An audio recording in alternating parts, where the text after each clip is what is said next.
Hello friends, welcome to Honey GS academy. May 11 నుంచి May 24 వరకు discuss చేద్దాం. Subject wise polity, economy, science and technology, environment affairs, geography, art and culture, international affairs, government policies, awards కమిటీలు ఇవన్నీ మీకు ఇప్పుడు వార్తల్లో ఉన్నాయండి. In fact మీ group 2 syllabus ఏదైతే ఉందో అందులో ఎకనామీ పార్ట్కి సంబంధించిన అప్డేట్స్ చాలా వచ్చినాయి. సో అవన్నీ మీ సిలబస్లో ఉన్న అంశాలే అవి.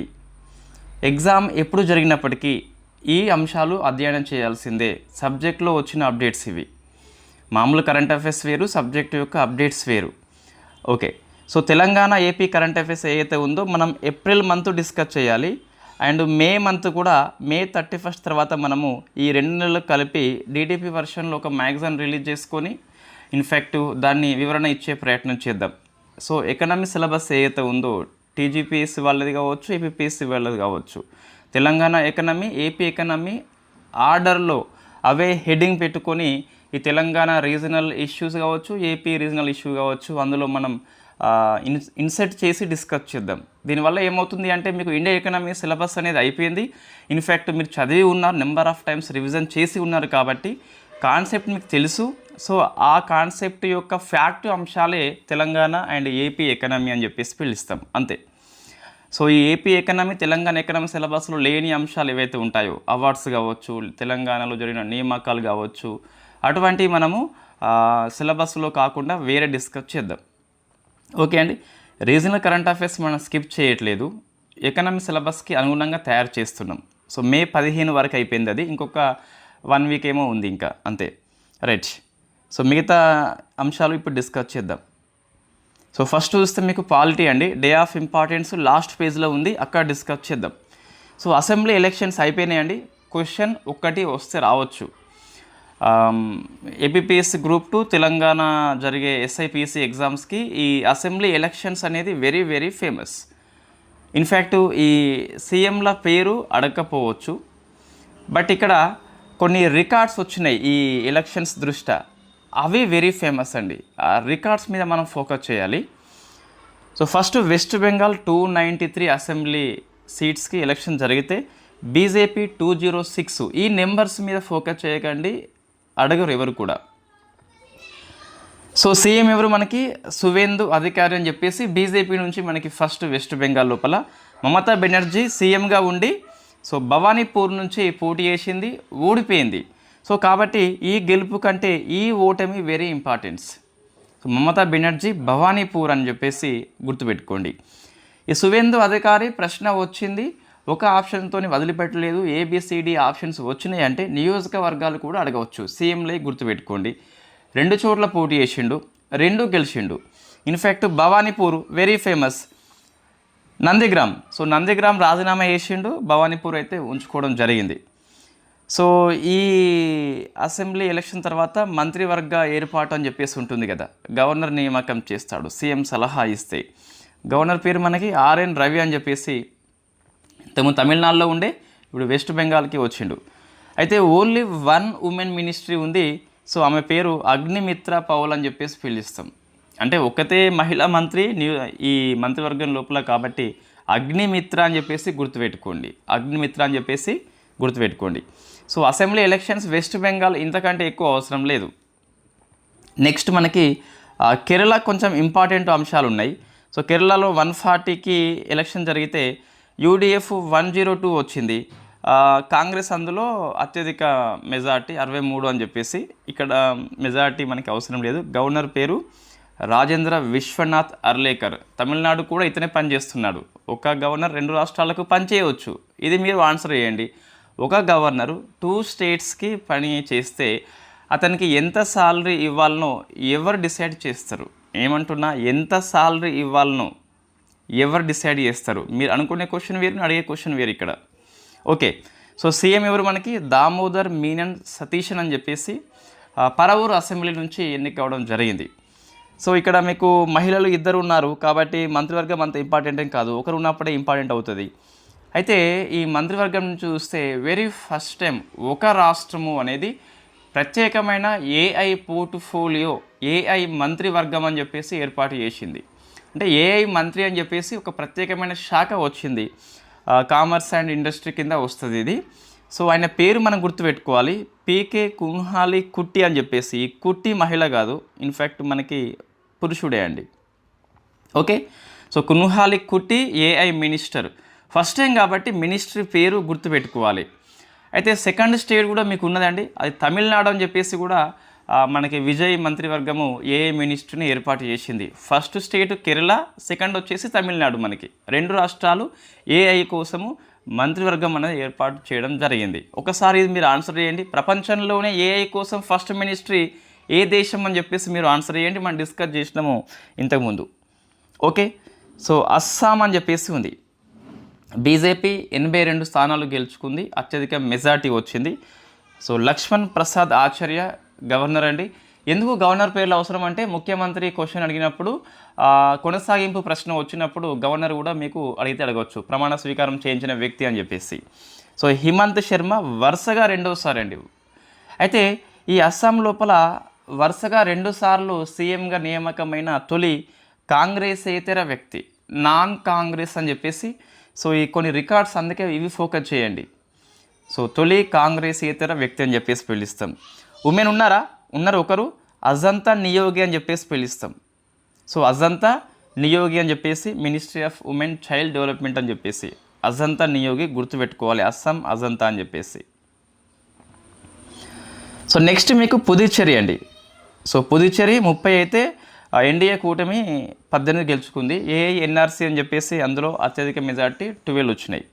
సీఎం రంగస్వామి అండి. అయితే 5వసారి సీఎంగా, అయితే ఈ కేంద్రపాలిత ప్రాంతాల్లో 5 సార్లు సీఎంగా వెరీ ఫస్ట్ టైం కాబట్టి రంగస్వామి వెరీ ఫేమస్, గుర్తుపెట్టుకోవాలి. ఓకేనా. ఇంతకుముందు మీకు అస్సాంలో తొలి కాంగ్రెసేతర వ్యక్తి అని చెప్పేసి చదివినాం కదా 2 సార్లు. అట్లనే ఇది కేంద్రపాలిత ప్రాంతాల్లో 5 సార్లు సీఎంగా ఫస్ట్ వ్యక్తి రంగస్వామి అని చెప్పేసి. లెఫ్టినెంట్ గవర్నర్ మనకి ఎవరు, కైలాసనాథన్ అని చెప్పేసి పిలుస్తాం. There is no any women ministry, అంటే ఈ మినిస్ట్రీ మంత్రివర్గం లోపల పుదుచ్చేరిలో ఉమెన్ మినిస్ట్రీ లేరు. సో కాబట్టి అంతగా మీకు అవసరం లేదు. So next very famous Tamil Nadu ఎక్కువ ఫోకస్ చేయండి, 234. అందులో విజయ్ పార్టీ మనకి 108, ఇన్ఫ్యాక్ట్ 107. వై బికాస్ విజయ్ 2 చోట్ల గెలుపొందితే ఒకటి రాజీనామా చేయాల్సి వస్తుంది కాబట్టి టెక్నికల్లీ 107. స్టాలిన్ సిట్టింగ్ సీఎం కులత్తరు నుంచి ఓటమి పాలైండు. విజయ్ ఏమో పెరంబూర్ గెలుచుకున్నాడు, తిరుచి ఈస్ట్ కూడా గెలుచుకున్నాడు. పెరంబూర్ ఉంచుకున్నాడు, ఈస్ట్ వచ్చేసి వదిలిపేసిండు.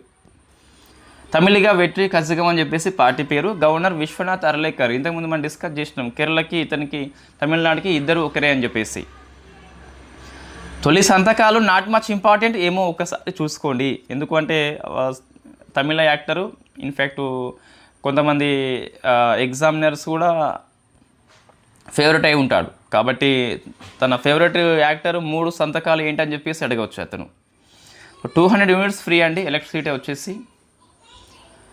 నెక్స్ట్ ఒక స్పెషల్ టాస్క్ ఫోర్స్ ఏర్పాటు చేసిండు ఉమెన్ సేఫ్టీ కోసము, సింగప్పన్ అని చెప్పేసి పిలుస్తాం.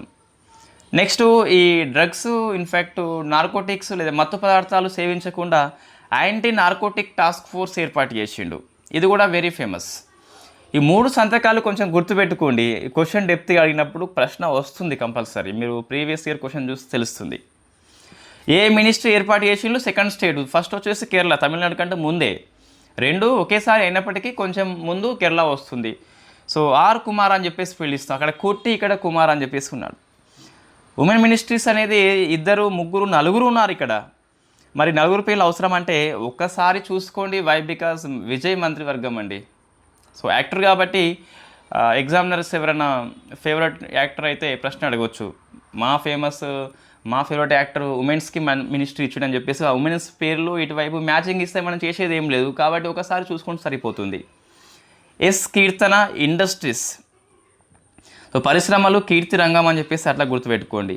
మారీ విల్సన్ ఫైనాన్స్, కమలి సోషల్ వెల్ఫేర్, ఉమెన్ ఎంపవర్మెంట్, కోమలంగా ఉంటుంది ఉమెన్, ఇది మనం గుర్తుపెట్టుకోవచ్చు.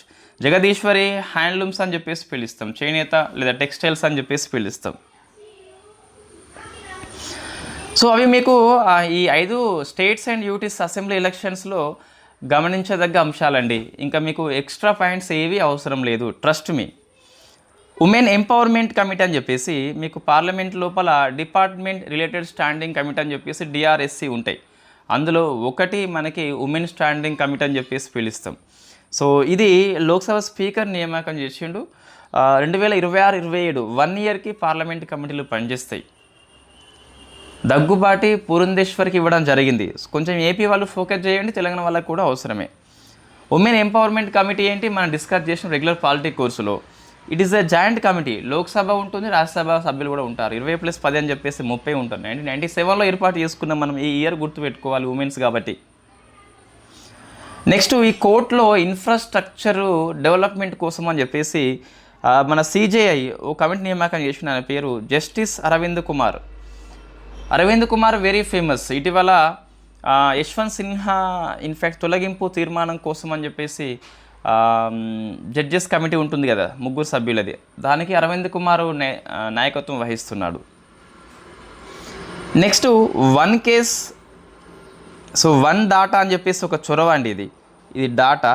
సో 1 కేస్ 1 డాటా అని చెప్పేసి ఏం లేదు, ఒక కేసు వచ్చినప్పుడు దాని యొక్క రికార్డ్స్ ఏవైతే ఉన్నాయో సుప్రీంకోర్టు, హైకోర్టు, డిస్ట్రిక్ట్ కోర్టు, తాలూకా కోర్టు, గవర్నమెంట్ నుంచి సమాచారం మొత్తం వివిధ స్థాయిలలో సుప్రీంకోర్టు కావచ్చు, హైకోర్టు, డిస్ట్రిక్ట్ కోర్టు, తాలూకా కోర్టు, గవర్నమెంట్ డిపార్ట్మెంట్స్ నుంచి సమాచారం మొత్తం సమన్వయం చేసుకొని ఒక పోర్టల్లో పొందుపరుస్తారు.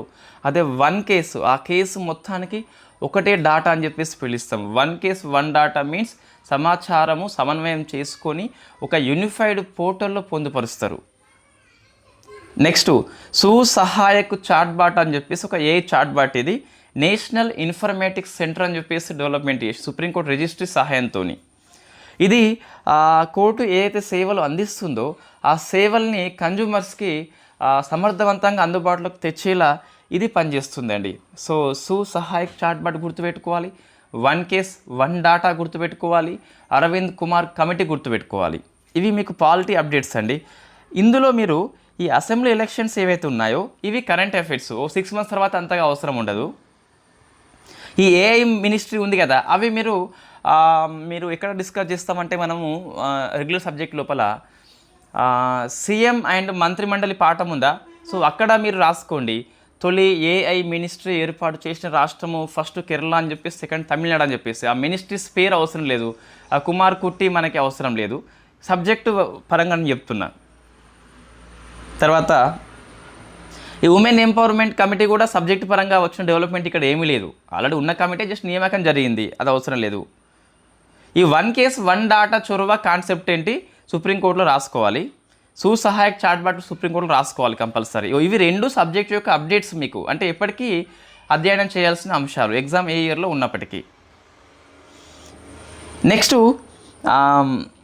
సో ఆర్టీఐ అనేది వెరీ ఫేమస్ మీకు స్టాచ్యుటరీ బాడీస్ కిందికి వస్తుంది. సో రాజ్యాంగేతర సంస్థలు అని చెప్పేసి మన టాపిక్ ఉంది, దాని కిందికి వస్తుంది. ఇది సబ్జెక్ట్ యొక్క అప్డేట్ మనకి. అంటే మీరు నెక్స్ట్ ఇయర్ ఎగ్జామ్ రాసినప్పటికీ ఇది అవసరం ఉంటుంది. సో ఆర్టీఐ చట్టం పరిధిలోకి బీసీసీఐ రాదు అని చెప్పేసి సెంట్రల్ ఇన్ఫర్మేషన్ కమిషనర్ తీర్పు ఇవ్వడం జరిగింది. 2018లో ఇది బీసీసీఐ అనేది వస్తుందని చెప్పేసి చెప్పడం జరిగింది. ఇప్పుడు మార్పు అయింది కాబట్టి కొద్దిగా గుర్తుపెట్టుకోవాలి. సో ఇది పబ్లిక్ అథారిటీ కిందకి సెక్షన్ 2H కిందకి రాదండి. సో ఎందుకు రా అని చెప్పేసి చూస్తే బీసీ అనేది తమిళనాడు సొసైటీ రిజిస్ట్రేషన్ యాక్ట్ కింద నమోదైంది. ఇది రాజ్యాంగం ద్వారా ఏర్పాటు కాలేదు. ఒక్క నిమిషం అండి. నెక్స్ట్ పార్లమెంటు చట్టము చేయలేదు, రాష్ట్ర సభలు కూడా చట్టము చేయలేదు, లేకుంటే గవర్నమెంట్ ఎగ్జిక్యూటివ్ ఆర్డర్ ద్వారా ఏర్పాటు కాలేదు, ప్రభుత్వ నిధులు కూడా వస్తలేవు, గౌట్ ఫండింగ్ చేయలేదు, గౌట్ నోటిఫై చేయలేదు, తీర్మానం చేయలేదు, పార్లమెంట్ చట్టము చేయలేదు, రాష్ట్ర సభలు చట్టం చేయలేదు, రాజ్యాంగం ద్వారా ఏర్పాటు కాలేదు. సో కాబట్టి దీనికి ఫండింగ్ సోర్స్ సొంతగా వస్తుంది. ఈ స్పాన్సర్షిప్ అయితేనేమి, యాడ్స్ అయితేనేమి సొంతగా వస్తుంది వాళ్ళకి. సో ఇన్ఫ్యాక్ట్ అంతకుముందేమో 2018లో పన్ను మినహాయింపులు అనేవి ఉంటాయి కదా, సో దాని కింద ఇది పబ్లిక్ అథారిటీ అని చెప్పేసి 2018లో చెప్పింది. బట్ పన్ను మినహాయింపు అనేది ఈ ప్రభుత్వ నిధుల కిందికి రాదని చెప్పేసి తాజాగా తీర్పు చెప్పింది. కాబట్టి సో ఆర్టీఐ 2005 చట్టం ప్రకారము బీసీ అనేది పబ్లిక్ అథారిటీ కాదు అని చెప్పేసి ఒక్క స్టేట్మెంట్ రాసుకోవాలి కంపల్సరీ. ఈ కేసు పేరు ఇక్కడ కాదు, సిఐసి కాబట్టి సుప్రీంకోర్టు చెప్పలేదు మనకి, సిఐసి చెప్పింది కాబట్టి. సో ఇది ఒక ప్రైవేట్ సంస్థ అని మరొకసారి మనకు అర్థమైందండి. కోహ్లీని ఎందుకు ఎంపిక చేస్తారు టెస్ట్ క్రికెట్ను అత్యున్నత స్థాయికి తీసుకుపోయిన కెప్టెన్ అని చెప్పేసి మనం చెప్పొచ్చు. సో ఓడిఐలో విరాట్ కోహ్లీ అండ్ రోహిత్ శర్మ అనేది వెరీ ఫేమస్. వాళ్ళు ఉంటారా అని చెప్పేసి there is no need to discussion అని చెప్పేసి మనము వెళ్ళి ఆర్టీఐ పిటిషన్ వేయలేము. So why? Because it is a private agency, వాళ్ళ ఇష్టం అది. నెక్స్ట్ ఇంకొచ్చింది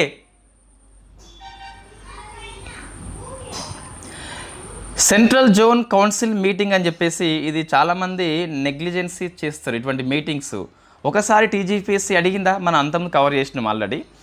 జోనల్ కౌన్సిల్స్ ఏవైతే ఉన్నాయో ఇంటర్ స్టేట్ రిలేషన్స్ కిందికి వస్తాయి. ఇన్ఫ్యాక్ట్ అది చాలాసార్లు క్వశ్చన్ రాకపోయినా కొన్నిసార్లు అయితే ప్రశ్న వచ్చింది. సో ఫోకస్ చేయండి కంపల్సరీ ఆ మీటింగ్స్, ఏ కౌన్సిల్ ఎక్కడ మీటింగ్ పెడుతుందని చెప్పేసి. సెంట్రల్ జోన్ కౌన్సిల్ యొక్క కౌన్సిల్ మీటింగ్ అనేది జగదల్పూర్ ఛత్తీస్గఢ్ హోస్ట్ చేసింది. ఇన్ఫ్యాక్ట్ దీనికి హెడ్ క్వార్టర్ అలహాబాద్లో ఉంది.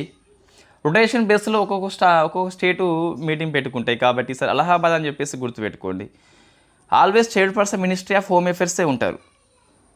మెంబర్స్ ఎవరు 4 ఉంటాయి, ఛత్తీస్గఢ్, మధ్యప్రదేశ్, ఉత్తరప్రదేశ్ అండ్ ఉత్తరాఖండ్ అని చెప్పేసి ఉంటారు. సభ్యులుగా ఈ 4 స్టేట్స్లో సీఎంస్ ఉంటారు. 2 మినిస్ట్రీస్ని గవర్నర్ నియామకం చేస్తాడు. ఈ 4 స్టేట్స్లలో ఒక స్టేట్ యొక్క సీఎం అనేది వైస్ చైర్పర్సన్గా మీటింగ్కి వ్యవహారం చేస్తాడు. రొటేషన్ బేస్లో ఉంటుంది ఇది. ఇంకా ఈ మీటింగ్కి అడ్వైజర్స్ కూడా వస్తారండి. ఇది టీజీపీఎస్ అడిగిన క్వశ్చన్. ఎవరు? స్టేట్ నుంచి చీఫ్ సెక్రటరీ వస్తాడు, డెవలప్మెంట్ కమిషనర్ కూడా వస్తాడు. దాంతోపాటు నీతి ఆయోగ్ నుంచి 1 పర్సన్ వస్తాడు. సో అడ్వైజర్స్ ఎవరైతే ఉన్నారో ఈ క్వశ్చన్ ఇంతకుముందు టీజీపీఎస్సీ అడిగింది.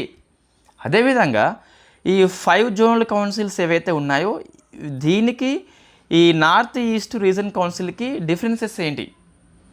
సో ఏ చట్టం ద్వారా ఏది ఏర్పాటైంది, ఇందులో ఎవరు మెంబర్స్ ఉంటారని చెప్పేసి ఈ వైస్ చైర్పర్సన్లో కూడా మార్పు ఉంటుంది. అది ఒక్కసారి మీరు మన రెగ్యులర్ కోర్సులో ఉన్న టేబుల్ ఫార్మాట్ని అధ్యయనం చేయండి.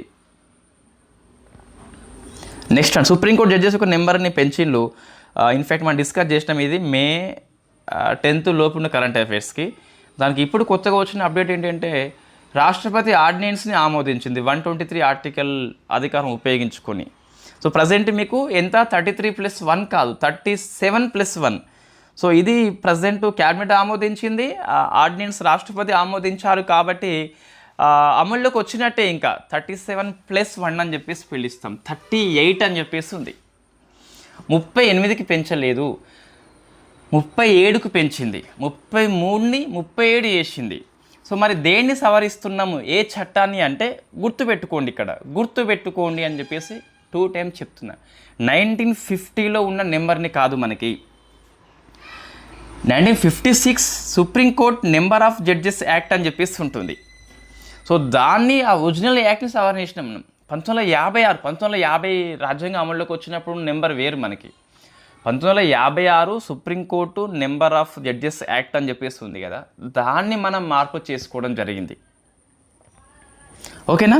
సో 37+1 అండి, 38 అని చెప్పేసి పిలుస్తాం ప్రజెంట్ అయితే. 34ని 37 చేయలేదు, 33ని 37 చేసిండ్లు, 38కి చేయలేదు, 37+1 అయింది, అది +1 అయింది. ఓకే, అవన్నీ పాలిటీ అప్డేట్స్. సుప్రీంకోర్టు యొక్క నెంబర్ ఉంది కదా, అది కరెంట్ అఫైర్స్ ఏం కాదు. మీ ఎగ్జామ్ ఎప్పుడున్నా మళ్ళీ మార్చేంత వరకు అదే అప్డేటు. నేను అందుకే ఏమంటున్నా, అప్డేట్స్ అంటే ఎంతకాలం చదవాలి అంటే నువ్వు చివరిసారిగా ఎప్పుడు అప్డేట్ చేసుకున్నావో అక్కడి నుంచి చదవాలి.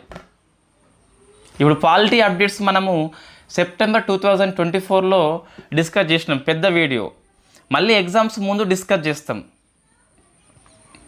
అక్కడి నుంచి డిస్కస్ చేయాలి. సబ్జెక్ట్ అప్డేట్స్ అంటే ఎకనామీ 2025లో డిస్కస్ చేసినాం మనం. సో అక్కడి నుంచి మళ్ళీ డిస్కస్ చేయాలి లాంగ్ వీడియో చేసినప్పుడు.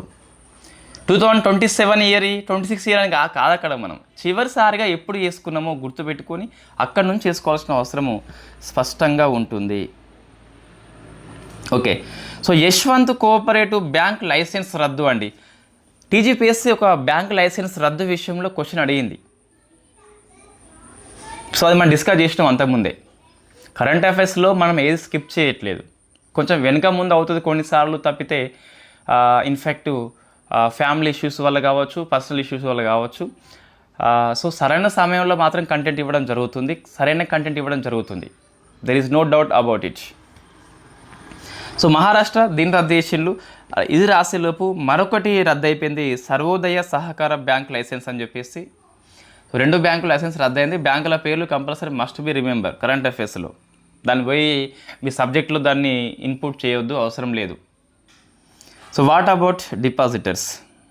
మరి అందులో డబ్బులు దాచుకుంటారు కదా, సో వాళ్ళ యొక్క పరిస్థితి ఏంటి? టీజీపీఎస్సీ అడిగింది, మనం డిస్కస్ చేసినాం ఇంతకుముందే. అప్ టు 5 lakhs వరకు సో డిపాజిటర్ యొక్క ఇన్సూరెన్స్ అని చెప్పేసి పిలుస్తాం. డిఐసిజిఎస్ స్కీమ్ అని చెప్పేసి ఉంటుంది, deposit insurance and credit guarantee corporation అని చెప్పేసి. సో దాని కింద 5 lakhs వరకు ఇంట్రెస్ట్ ప్లస్ ప్రిన్సిపల్ అమౌంట్ కలిపి saving account, current account, recurring deposit అని చెప్పేసి అన్ని రకాల అకౌంట్లు, ఫిక్స్డ్ డిపాజిట్ అని చెప్పేసి అన్ని అకౌంట్లు కలిపి 5 lakh వరకు ఇస్తారు నీకు. 5 lakh అంటే ఎక్కువ ఉంటే ఏం చేయాలి? దేవుడు హుండీలో వేసినట్టే. నువ్వు ఒక 10 lakhs ఎఫ్డీ చేసినావు అనుకోండి, 10 ఇవ్వరు, ఓన్లీ 5 వరకే ఉంటుంది కంపల్సరీ. సేవింగ్ అకౌంట్ అయినా, ఫిక్స్డ్ డిపాజిట్ అయినా, రికరింగ్ డిపాజిట్ అయినా. సో ఫిక్సింగ్ అంటే ఒకసారి ఫిక్స్ చేస్తాం, రికరింగ్ మీన్స్ మంత్లీ కొన్ని చేస్తాం మనం. ఓకేనా? ఇది ఇంతకుముందు క్వశ్చన్ అడిగిండు. స్లైస్ స్మాల్ ఫైనాన్స్ బ్యాంక్ అని చెప్పేసి. సో ఇది ఇండియాలో ఫస్ట్ ఏఐ పవర్డ్ ఫిజిటల్ బ్యాంకింగ్ యొక్క బ్రాంచ్ని ఏర్పాటు చేసింది అస్సాంలోని గౌహతి లోపల. ఫిజిటల్ మీన్స్ ఫిజికల్గా ఉంటుంది, డిజిటల్గా కూడా ఉంటుంది. ఫస్ట్ మీరు గుర్తుపెట్టుకోవాలి, ఆన్లైన్ బ్యాంకింగ్ వేరు, డిజిటల్ బ్యాంకింగ్ వేరండి. సో ఇది కరెక్ట్ మీరు డిఫైన్ చేయండి ఒకసారి. మనం రెగ్యులర్ క్లాసు బ్యాంకింగ్ పాఠం అని చెప్పేసి డిస్కస్ చేసినాం, అయిపోయింది బ్యాంకింగ్ పాఠం కూడా. సో అందులో మనం డిస్కస్ చేసినాం. సో డిజిటల్ బ్యాంకింగ్ యూనిట్స్కి ఆన్లైన్ బ్యాంకింగ్కి తేడా ఏంటి? 2 సేమ్ కాదు, both are not same. RBI అనేది $5 billion USD dollars and Indian currency యొక్క స్వాప్ యాక్షన్ని చేపడుతుంది, వేలంపాట చేపడుతుంది. ఎంత? $5 billion. స్వాప్ యాక్షన్ అంటే ఏంటి మనం డిస్కస్ చేద్దాం. సో ఇది సబ్జెక్ట్లో మనం డిస్కస్ చేసినాం ఆల్రెడీ. రూపాయి విలువ తగ్గింపు, రూపాయి విలువలో మార్పులు అని చెప్పేసి మనకు పాఠం ఉంటుంది, కరెన్సీ వాల్యూ అని చెప్పేసి అక్కడ డిస్కస్ చేసినాం మనం ఫారెన్ ట్రేడ్ పాఠం లోపల. ఓకే అండి. సో మీరు ఏపీపీఎస్సీ గ్రూప్ 2 అయినా, టీజీపీఎస్సీ గ్రూప్ 2 అయినా, economy, polity, science and technology, environment, history, ఈ 5 సబ్జెక్ట్స్ ఏవైతే ఉన్నాయో ఇందులో మన కోర్స్ తీసుకున్న వాళ్ళు ఎవరైతే ఉన్నారో there is no need to second source. ఈ ఒకసారి ట్రస్ట్ చేసి లిమిటెడ్ సోర్స్తో వెళ్ళండి. మీకు పేజీల సంఖ్య ముఖ్యం కాదు, కంటెంట్ అనేది ముఖ్యం. మీకు మీరు ఏ స్థాయి పరీక్ష రాసినప్పటికీ ఆ చాప్టర్ మనం కవర్ చేసి ఉంటే మీరు ప్రశ్నలు కంపల్సరీ అటెంప్ట్ చేస్తారు. సో మీకు అంతగా ఇంకో సోర్స్ అవసరం అని చెప్పేసి అనిపిస్తే, మీకు చాలా సమయం ఉంది అని చెప్పేసి అనిపిస్తే తెలుగు అకాడమీ ఒక్కటే తీసుకోండి. ఏ స్టాండర్డ్ పుస్తకం అనేది అవసరం లేదు. నేను అన్ని పుస్తకాల సారాంశం ఆధారంగానే ఆ నోట్స్ అండ్ క్లాస్ ప్రిపేర్ చేయడం జరిగింది. ఓకే. సో ఫస్ట్ ఈ ఎందుకు చేస్తుంది డాలర్స్, ఇన్ఫ్యాక్ట్ ఫస్ట్ ఏం చేస్తుందో అర్థం చేసుకుందాం, ఎందుకని చెప్పేసి నెక్స్ట్ చూద్దాం. సో ఫస్ట్ ఇప్పుడు ఇన్ఫ్యాక్ట్ మనకి ఇది ఎస్బీఐ బ్యాంక్ అండి, ఇదేమో ఆర్బీఐ బ్యాంకు. ఆర్బీఐ చేస్తుంది ఇప్పుడు. సో ఇప్పుడు ఆర్బీఐ ఏం చేస్తుందంటే డాలర్స్ కొనుగోలు చేస్తుంది. అంటే బ్యాంక్ అనేది ఆర్బీఐకి డాలర్స్ని అమ్ముతుంది. డాలర్స్ని అమ్మినప్పుడు డాలర్కి ఎంత వాల్యూ ఉందో అంత వాల్యూ కట్టి రూపాయలు ఆర్బీఐ బ్యాంకులకి ఇస్తుంది. సో దీని ద్వారా ఏమవుతుందంటే బ్యాంకుల దగ్గర లిక్విడిటీ పెరుగుతుంది కదా. ఇప్పుడు డాలర్స్ అనేది ఆర్బీఐ తీసుకుంది, ఆర్బీఐ రూపాయలు ఇచ్చింది, ఎంత ఇస్తుంది? డాలర్ వాల్యూ బట్టి ఇస్తుంది. ఆర్బీఐ ఇప్పుడు కొంటుంది, తిరిగి మళ్ళీ బ్యాంకులు 3 years తర్వాత తిరిగి తమ ఇచ్చిన డాలర్ని తీసుకుంటాయి, అంతే రేటుకి తీసుకుంటాయి. దీన్నే డాలర్ రూపీ స్వాప్ అని చెప్పేసి. స్వాప్ అంటే మార్పిడి, డాలర్స్ని రూపాయల్లోకి మార్చుతున్నాం మనం, అంతే కదా. ఎందుకు అంటే లిక్విడిటీ పెంచాలి. రెపో రేటు ఇవన్నీ కూడా చేసి పెంచవచ్చు, రెపో రేటు తగ్గించి సో లిక్విడిటీ పెంచవచ్చు. బట్ అటువైపు చేయకుండా, అంటే మానిటరీ టూల్స్ కాకుండా ఇటువైపు ఆర్బీఐ ఆలోచన చేసింది. బ్యాంకుల నుండి డాలర్స్ కొనుగోలు చేసి రూపాయి ఇస్తుంది, 3 years తర్వాత మళ్ళీ బ్యాంకులు తమ డాలర్స్ తామే విక్రయించుకుంటారు. దిస్ కాల్డ్ స్వాప్ అని చెప్పేసి పిలుస్తాం. సో మరి పర్పస్ ఏంటి, ఎందుకు చేస్తుంది? ఇప్పుడు బ్యాంకుల దగ్గర ఏమవుతున్నాయి, డాలర్స్ పోయి రూపాయలు వస్తున్నాయి కాబట్టి సో ద్రవ్య లభ్యత పెంచాలి. Inject long term liquidity 3 years ఇది ఇంకో రకంగా చేయవచ్చు. వడ్డీ రేట్లు తగ్గింపు చేసి, వడ్డీ రేట్లు తగ్గిస్తే బ్యాంకులు లోన్ తీసుకుంటాయి. సో బ్యాంకులు లోన్ తీసుకుంటే బ్యాంకుల దగ్గర నగదు లభ్యత పెరుగుతుంది, అట్లా చేయవచ్చు. బట్ దాన్ని వడ్డీ రేట్లను ముట్టకుండా ద్రవ్య లభ్యత అనేది కండక్ట్ చేస్తుంది ఈ కరెన్సీ స్వాప్ యాక్షన్ ద్వారా. అర్థమైంది కదా, డాలర్స్ని విక్రయిస్తుంది. సో ఎవరు, ఎస్బీఐ. దాని ఫలితంగా ఎస్బీఐకి ఆర్బీఐ అనేది డబ్బులు ఇస్తుంది. డబ్బులు ఇచ్చినప్పుడు ద్రవ్య లభ్యత అనేది పెరుగుతుంది, లిక్విడిటీ పెరుగుతుంది కదా, పెరుగుతుంది.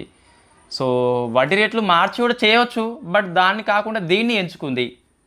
There is no need to PhD అండి. ఎకనామీ చెప్పాలి అంటే ఇన్ఫ్యాక్ట్ మీ డిగ్రీలో ఎకనామీ చేయాల్సిన అవసరం లేదు. మీకు మక్కువ ఉండాలి, ప్రాణం పెట్టాలి సబ్జెక్ట్ అంటే, మక్కువతో నేర్చుకోవాలి, పరీక్షల్లో మార్కుల కోసం కాదు. నెక్స్ట్ అండి, షుగర్ ఎక్స్పోర్ట్స్ మీద నిషేధం విధించింది. ఈ గడువు గుర్తుపెట్టుకోవాలి కంపల్సరీ. ఇంతకుముందు ప్రశ్న ఒకసారి బాస్మతి బియ్యం విషయంలో టీజీపీఎస్సీ అడిగి ఉంది కదా, 30 September 2026 వరకు నిషేధం విధించింది షుగర్ని ఎక్స్పోర్ట్ చేయకుండా.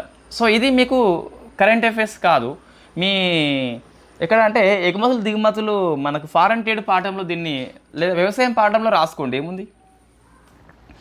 ఎందుకు విధించింది అంటే ఇప్పుడు ఎక్స్పోర్ట్ చేయడానికి లేదు మనకి. సో దీని ఫలితంగా ఇక్కడ పండింది ఇక్కడే ఉంటుంది కాబట్టి సో డొమెస్టిక్లో సప్లై మనకి పెరుగుతుంది. దీని ఫలితంగా చక్కెర యొక్క ధరలో స్థిరీకరణ ఏర్పడుతుంది. ఎస్, ఇది మూడోది మనం రాసుకోవాలి. జనరల్గా ద్రవ్యోల్బణ నియంత్రణ ఒకటే, ధరల స్థిరీకరణ కూడా ఒకటే. సో ప్రైస్ స్టెబిలైజేషన్ అని చెప్పేసి పిలుస్తాం. నువ్వు ఏ మీడియం అయినా నీకు అర్థమవుతుందండి. డొమెస్టిక్ సప్లైని పెంచడము, ఇన్ఫ్లేషన్ని కంట్రోల్లో పెట్టడము, ప్రైస్ స్టెబిలైజేషన్ అని చెప్పేసి పిలుస్తాం, ధరల స్థిరీకరణ అని చెప్పేసి పిలుస్తాం. సో మరి దీన్ని ఎవరు నోటిఫికేషన్లు, డైరెక్టర్ జనరల్ ఆఫ్ ఫారెన్ ట్రేడే చేస్తుంది. ఏ చక్కెర అండి, అన్ని చక్కెరలు చేస్తుంది. రా చక్కెర, white sugar, refined sugar. Refined white దాదాపు ఒకటే ఉంటుంది. సో 3 రకాల చక్కెరలని ఎక్స్పోర్ట్ చేయకుండా మనము బ్యాన్ చేసి పడేసినాము. సో ఇండియా అనేది ప్రపంచంలో 2nd largest ప్రొడ్యూసర్. ఫస్ట్ వచ్చేసి బ్రెజిల్. కన్జ్యూమర్ విషయం లోపల మనం ఫస్ట్ ఉంటాం. చక్కెర లేకుండా మనము ఒకరోజు కూడా గడవదండి. చక్కెర మీన్స్ మీరు డైరెక్ట్ కన్జ్యూమ్ చేయడం కాదు. ఇన్ఫ్యాక్ట్ బియ్యంలో మీకు షుగర్స్, సో కార్బోహైడ్రేట్ కాబట్టి చక్కెర తిన్నట్టే మనం. మీకు యూట్యూబ్లో మంచి అట్రాక్టివ్ థంబ్నెయిల్స్ ఉంటాయి. నెల రోజులు చక్కెర మానేయండి ఏమవుతుందో చూడమని చెప్పేసి. ఏమవుతుంది మీకు అంతా అంటే 1 కిలో చక్కెర మిగిలిపోతుంది అంతే. నెల రోజులు బంద్ చేస్తే ఏం అద్భుతాలు జరగవు. మహా అంటే కిలో చక్కెర మిగులుతుంది ఇంట్లో, అంతకంటే ఎక్కువ ఏం జరగదు. There is no need to extreme. మీరు ఎవరైనా న్యూట్రిషన్ టిప్స్ అంటే కొంతమందికి ఈ ప్రిపరేషన్లో ఉన్నప్పుడు వెయిట్ గెయిన్ అవుతూ ఉంటాం మనం. సో దాన్ని ఎలా మేనేజ్ చేసుకోవాలనో నేను చెప్పగలను. సమ్ ఇన్ఫ్యాక్ట్ ఎక్స్పీరియన్స్ నాకు కూడా ఉంది ఈ న్యూట్రిషన్ విషయం లోపల, కొద్దిగా ఉంది. Not expert but okay. మనిషి బతికేంత చెప్పవచ్చు మనం. అక్కడ అద్భుతాలు జరగవు, మిరాకిల్స్ జరగవు, బట్ ఏది చేసినా కన్సిస్టెన్సీగా చేస్తే కంపల్సరీ మిరాకిల్స్ అవుతాయి. చెప్పేది కన్సిస్టెన్సీగా ఉన్నప్పుడు మిరాకిల్స్ అవుతాయి, కన్సిస్టెన్సీ లేనప్పుడు దేర్ ఇస్ నో మిరాకిల్. అంటే చాలామందికి వెయిట్ గెయిన్ అవుతూ ఉంటారు ఈ కూర్చుండి ప్రిపరేషన్లో ఉండి. దాన్ని ఎలా బ్యాలెన్స్ చేసుకోవాలో చెప్పొచ్చు మనకి. Okay, so next GST appellate tribunal గురించి మరొక అప్డేట్ వచ్చిందండి. ఇది కూడా సబ్జెక్ట్ అప్డేటే. మీకు ఎకనామీలో ఉన్నాయన్నీ రాసుకోవాలి దీంట్లో. ఇది NAAARగా కూడా వ్యవహారం చేస్తుందండి. సో జిఎస్టీ అప్లేట్ ట్రిబ్యునల్ మనం డిస్కస్ చేసినాం, ఒక చట్టబద్ధ సంస్థ అని చెప్పేసి డిస్కస్ చేసినాం. ఇప్పుడు అది NAAAR కూడా పనిచేస్తుంది. ఈ కొత్త పదం ఏంటి, NAAAR కొత్త పదం. జిఎస్టీ ఏటి కొత్త పదం కాదు. 2024లో మనం డిస్కస్ చేసినాం, 25లో డిస్కస్ చేసినాం. సో ఏంటి అంటే 1 April 2026 నుంచి ఇది national appellate authority for advance రూలింగ్గా, మరియు ఈ NAAARకి ఈ జిఎస్టీ ఏటి యొక్క ప్రెసిడెంట్ ఎవరైతే ఉన్నారో వాళ్ళే ప్రెసిడింగ్ ఆఫీసర్గా ఉంటారు. ఏం లేదు, జస్ట్ జిఎస్టీ అప్పీలేట్ ట్రిబ్యునల్ యొక్క ప్రెసిడెంట్ ఎవరైతే ఉన్నారో ఈ ప్రెసిడెంటే మనకి NAAR యొక్క ప్రిసైడింగ్ ఆఫీసర్గా పనిచేస్తాడు. అంతే. సో ఈ NAAR అంటే ఏంటి మనం డిస్కస్ చేద్దాం. సో ఇప్పుడు ఒక జిఎస్టీ చట్టం మీద 2 రాష్ట్రాలు విభిన్నమైన ఉత్తర్వులు జారీ చేసినాయి. జిఎస్టీ చట్టం మీద 2 రాష్ట్రాలు అనేవి తెలంగాణ, ఏపీ అని చెప్పేసి ఎగ్జాంపుల్ అనుకోండి, అందుకంటే ఎక్కువ రాష్ట్రాలు అని చెప్పేసి అనుకోండి. ఒకే జిఎస్టీ విషయంలో 2 విభిన్న ఉత్తర్వులు ఉన్నప్పుడు ఈ NAAR పరిష్కారం చేస్తుంది. ఓకేనా? అంటే ఇక్కడ 2 లేదా అంతకంటే ఎక్కువ రాష్ట్రాలు ఒకే అంశం మీద సేమ్ ఇచ్చినప్పుడు పనిచేయదు, మళ్ళీ వేరేగా ఇచ్చినప్పుడు డిస్ప్యూట్ వచ్చినప్పుడు పనిచేస్తుంది. అప్పీళ్ళ గడువు ఆ ఉత్తర్వులు వచ్చినాక 30 days వరకు అప్పీల్ చేయాలి, లేదా కొన్ని సమయంలో ఇంకా 30 రోజులు కలుపుకోవచ్చు. 2 monthsలో కంపల్సరీ అప్పీల్ చేయాల్సిందే. ఒకసారి 2 రాష్ట్రాలు ఉత్తర్వులు జారీ చేసినప్పుడు అవి విభిన్నంగా ఉన్నప్పుడు NAAR తీసుకున్నప్పుడు అది తీర్పు చెప్పినప్పుడు ఆ తీర్పు ఆ 2 రాష్ట్రాలకే కాదు దేశం అంతటా కూడా వర్తిస్తుందా అంటే అవుననే చెప్పాలి. మరి NAAR తీర్పు చెప్పింది. NAAR అన్న GST AT అన్న ఒకటే, కానీ విధుల్లో వేరు. అక్కడ విధుల్లో వేరు. GST ATగా పనిచేస్తున్నప్పుడు వేరే మనం డిస్కస్ చేసినాం, NAARగా పనిచేస్తున్నప్పుడు ఇప్పుడు డిస్కస్ చేస్తున్నాం. ఒకవేళ NAAR తీర్పు చెప్పింది, తెలంగాణకి నచ్చింది, ఏపీకి నచ్చలేదు, ఏపీ సుప్రీంకోర్టుకి వెళ్ళొచ్చా? బేసిక్గా వెళ్ళొచ్చు. Yes, there is a appeal చేసుకోవచ్చు కంపల్సరీ. ఓకేనా? ఈ NAAR అనేది ఎకనామిక్ కరెంట్ అఫైర్స్ కాదు, ఎకనామిక్ సబ్జెక్టులను యాడ్ చేసుకోవాలి. GST AT ఉంది కదా, ఆవిడ పేజీ మనం వదిలిపెట్టి ఉంటాం, లేదా మీకు ప్లేస్ ఉండి ఉంటుంది, అక్కడ దీన్ని రాసుకోవాలి కంపల్సరీ. లేదా ఎకనామీ అప్డేట్స్ జూన్ నుంచి స్టార్ట్ చేస్తాను. ఇన్ఫ్యాక్ట్ అప్పుడు ఎకనామిక్ కోర్సుల్లో మనం మళ్ళీ ఫస్ట్ నుంచి వస్తాం. పబ్లిక్ ఫైనాన్స్ ఫస్ట్ ట్యాక్సెస్ పాఠం ఉందా, అక్కడ నుంచి మళ్ళీ వస్తాం. కాబట్టి సో డిజిటల్ బోర్డు మనకు ఉంది కాబట్టి దాన్ని రివిజన్ చేసుకుంటూనే అప్డేట్స్ని దాన్ని ఇంక్లూడ్ చేస్తాం. సబ్జెక్ట్ అప్డేట్స్ ఎప్పుడు ఇంక్లూడ్ చేసుకోవాలండి? ఎగ్జామ్స్కి 3 months బిఫోర్ ఆపేయాలి, ఇంకా అంతకంటే ఎక్కువ అవసరం లేదు. 2 months లేకుంటే సో అప్పుడు కంపల్సరీ అప్డేట్ చేసుకోవాల్సిందే. ఈ GST AT నేను రాసిన ఇక్కడ, ఇన్ఫ్యాక్ట్ మీకు ఆల్రెడీ నోట్స్లో ఉన్నది. దుష్యంత్ కమిటీ సిఫార్సు చేస్తుంది. ఇన్ఫ్యాక్ట్ హైకోర్టు విషయంలో అన్ని కేసులు హైకోర్టులోకి పోతాయి. హైకోర్టు యొక్క కేసు పెండెన్సీ అనేది పెరిగిపోతుంది కాబట్టి GST AT మనం ఏర్పాటు చేసుకున్నాం. ఎట్లా? CGST యాక్ట్ 2017 సెక్షన్ నెంబర్ 109 ప్రకారం ఏర్పాటైంది కాబట్టి it is the statutory body. Why? Because చట్టం ద్వారా ఏర్పాటు చేసుకున్నాం. It is a quasi judicial body, అర్ధ న్యాయ వ్యవస్థ అని చెప్పేసి పిలుస్తాం. సెంట్రల్ బెంచ్ ఉంటుంది, న్యూఢిల్లీ హెడ్ క్వార్టర్గా పనిచేస్తుంది. అందులో ఒక ప్రెసిడెంట్ ఉంటారు, జ్యుడిషియల్ మెంబర్ ఒకరు ఉంటారు, టెక్నికల్ మెంబర్స్ 2 ఉంటారు. ఒక స్టేట్ ఒకరేమో సెంట్రల్ నుంచి ఉంటారు. ఈ ప్రెసిడెంట్ కావాలంటే సుప్రీంకోర్టు జడ్జిగా పనిచేసి ఉండాలి, లేదా హైకోర్టు యొక్క CJగా పనిచేసి పదవి విరమణ పొంది ఉండాలి. టర్మ్ ఏమో 4 years 70 years ఏజ్, ఏది ముందైతే అది వర్తింపు చేస్తాం. జ్యుడిషియల్ మెంబర్గా పనిచేయాలి అంటే హైకోర్టు జడ్జి లేకుంటే డిస్ట్రిక్ట్ జడ్జిగా 10 ఏళ్ళు పనిచేసి ఉండాలి. 4 years టర్మ్ ఉంటుంది, లేకుంటే 67 ఏళ్ళ వయసు వస్తే దొబ్బేస్తారు ఇంకా.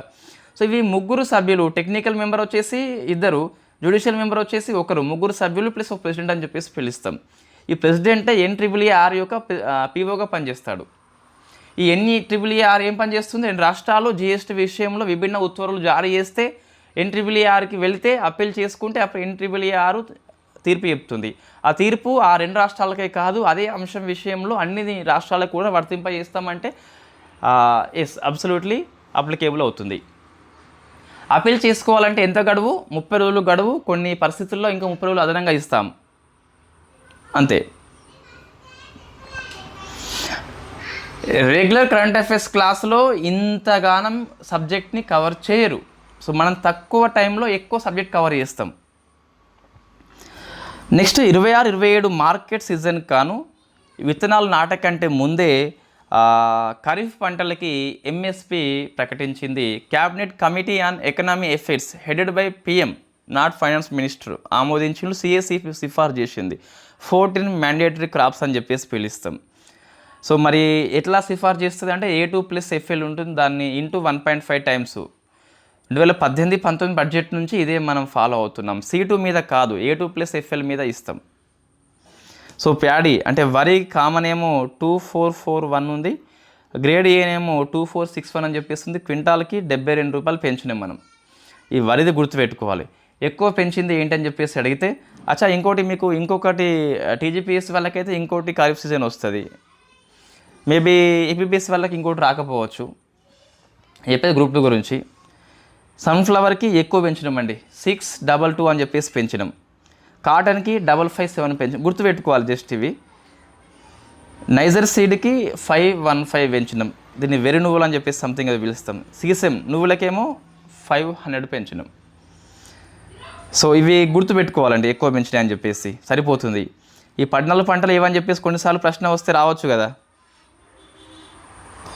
వరి, జొన్న, సజ్జలు, మొక్కజొన్న, రాగి, ఈ 5 పంటలు ఖరీఫ్లో ఇస్తే ఇంకో 2 పంటలు ఉంటాయండి ఈ ధాన్యాల లోపల, గోధుమ, బార్లీ అని చెప్పేసి. మొత్తం 7 పంటలు కదా. సో 5+2 అయిపోయింది. నెక్స్ట్ పప్పులు చూస్తే కందులు, పెసళ్ళు, మినుములు అండి. మరొక 2 పప్పులు ఉంటాయి, అవి రబీలో ఇస్తాం, ఉలవలు, అలచందలు అని చెప్పేసి. మొత్తం 5 పప్పులు ఇస్తాం కదా ఎంఎస్పి. నువ్వులు కూడా 7 ఇస్తాం కదా, 5 ఖరీఫ్, 2 రబీ అని చెప్పేసి. గ్రౌండ్ నట్, సోయాబీన్, సన్ఫ్లవర్, సీసము, నైజర్ సీడు, కాటన్ అని చెప్పేసి. ఇవి 5. ఇంకో 2 ఏమున్నాయి, ఆవాలు, కుసుమ, సఫ్లవర్ అని చెప్పేసి పిలుస్తాం కదా.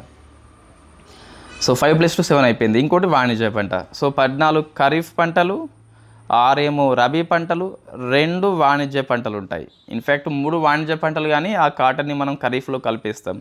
ఇంకోటి కోప్రా అని చెప్పేసి కొబ్బరి ఉంటుంది, జూట్ అని చెప్పేసి జనుము ఉంటుంది. సో మొత్తం ఎన్ని పంటలు అయిపోయినాయి, 22 పంటలకి ఖరీఫ్, రబీ, 2 వాణిజ్య పంటలు, మొత్తం 22 పంటలకి ఎంఎస్పి ఇస్తే చెరుకు మాత్రం ఎఫ్ఆర్పి ఇస్తాం. ఇవి 22 24 అంటే 22 అని చెప్పాలి, 24 కాదు. వై? బికాస్ కోప్రాకి ఇచ్చిందే డీహస్క్డ్ కోకోనట్కి ఇస్తాము. అదేవిధంగా ఈ తోరియకు ప్రత్యేకించి ఇవ్వరు, రేప్ సీడ్, ఇన్ఫ్యాక్ట్ మస్టర్డ్ ఆవాల పంటకి ఇచ్చిందే ఇస్తాం కాబట్టి 22 పంటలకి అనౌన్స్మెంట్ చేస్తాం. +1 షుగర్ కేన్ ఎఫ్ఆర్పి అని చెప్పేసి మొత్తం 23, 25 కాదు, 24 కాదు. It is wrong. So RBI అనేది తన సర్ప్లస్ అమౌంట్ని, ఇన్కమ్ సోర్స్ ఉంటుంది ఆర్బీఐకి, సర్ప్లస్ అమౌంట్ని గవర్నమెంట్కి బదిలీ చేస్తుంది. ఈసారి రికార్డ్ స్థాయిలో 2,86,000 కోట్లు ట్రాన్స్ఫర్ చేసింది. It is the highest ever. 2.86 అనేది హైయెస్ట్ ఎవర్. ఇది రికార్డ్ రాసుకోవాలి మనకి. ఓకేనా? చూడండి, మొన్ననే మనం ఆర్బీఐ పాఠం పూర్తి చేసుకున్నాం. లాస్ట్ వీక్ కాకుండా అంతకుముందు వీక్లో మళ్ళీ ఒక అప్డేట్ వచ్చి పడింది ఆర్బీఐలో. సో ఇది సబ్జెక్ట్లో వచ్చిన అప్డేట్ మీకు.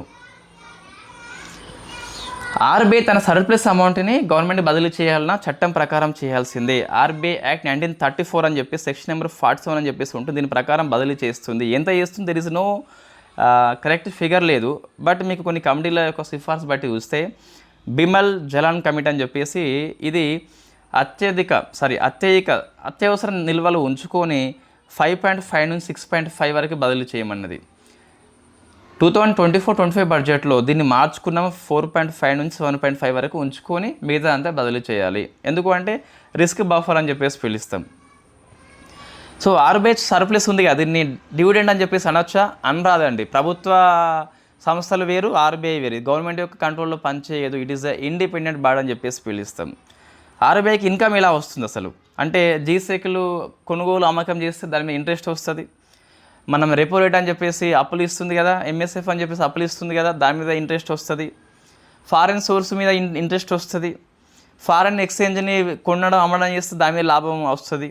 సో ఈ అన్నిటి మీద ఇన్కమ్ అయితే సోర్స్ ఉంటుంది. ఇన్కమ్ ఎంత అని చెప్పేసి ఎలా అని చెప్పేసి మన పుస్తకంలో, అకాడమిక్ పుస్తకంలో ఉంది కాబట్టి 4 గుర్తుపెట్టుకోండి. ఆర్బీఐకి ఇన్కమ్ వస్తుంది, ట్యాక్స్ కడుతుందా? ట్యాక్స్ కట్టదు. There is a exemption. 1934 act section number 48 ప్రకారం మినహాయింపు ఉన్నది. ఆర్బీఐ సర్ప్లస్ అమౌంట్ అంటే లాభమే, దాన్ని డివిడెండ్గా పిలువము. It is not public sector unit. ఓకేనా? సో అంటే ప్రభుత్వ రంగ కంట్రోల్లో పనిచేయదు కాబట్టి దాన్ని అట్లా మనం పిలవద్దు, టెక్నికల్ వర్డ్ ఉపయోగించవద్దు.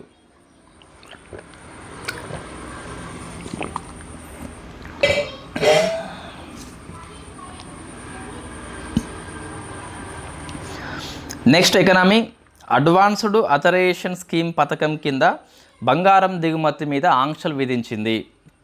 ఇది కూడా మన సబ్జెక్ట్లో మనం రాసుకోవాల్సిందే.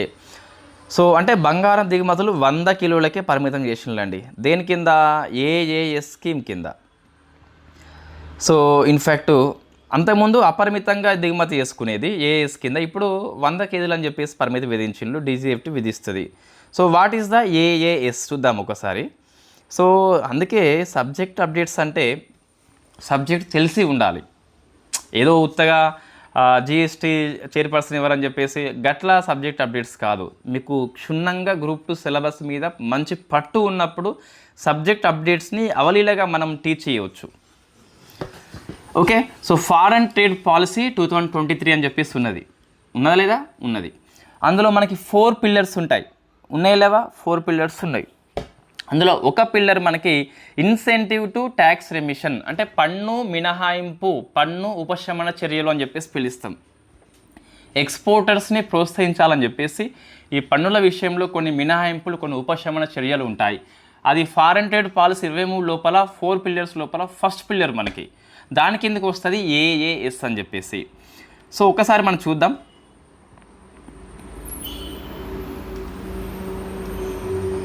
ఓకే, ఇది ఇండియా అండి.